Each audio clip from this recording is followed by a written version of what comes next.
Hi friends, welcome to my channel. ఈరోజు నేను vegetable biryani చేస్తున్నాను. సింపుల్గా ఒక 2 మినిట్స్లో అవుతుంది. కుక్కర్లో అయితే 5 మినిట్స్లో అయిపోతుంది. నేను చేసే విధానం షార్ట్ వీడియోలో 2 మినిట్స్లో చెప్పేస్తున్నాను. చూడండి ఫ్రెండ్స్, ముందుగానే స్టవ్ వెలిగించి కుక్కర్ పెట్టుకొని వెజిటేబుల్స్ అన్నీ వేసుకున్నాను. ఉల్లిపాయలు, పచ్చిమిర్చి, బంగాళదుంపలు, క్యారెట్, అల్లం వెల్లుల్లి పేస్ట్ అన్నీ వేసుకున్నాక అవి ఫ్రై అయిన తర్వాత నేను బియ్యం ఒక గ్లాసు బియ్యం వేసుకున్నాను. గ్లాసు బియ్యం కూడా ఫ్రై చేసుకున్నాను.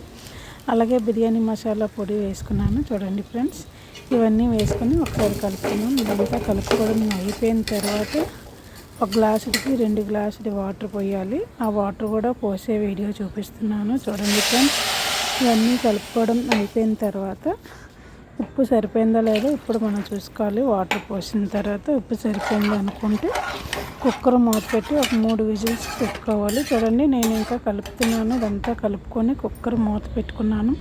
అలాగే 3 విజిల్స్ అని చేతితో చూపిస్తున్నాను. చూడండి ఫ్రెండ్స్, అలాగే 3 విజిల్స్ అయిపోయాక మీకు బిర్యానీ అనేది ఎంతవరకు వచ్చిందో చూపిస్తున్నాను. అలాగే లంచ్ బాక్సెస్కి బాగుంటుంది ఫ్రెండ్స్. ఇది మా అబ్బాయి కోసం నేను లంచ్ బాక్స్ కోసం పెట్టాను. ఓకే, మీకు ఈ వీడియో నచ్చితే లైక్ చేయండి ఫ్రెండ్స్. Okay, bye.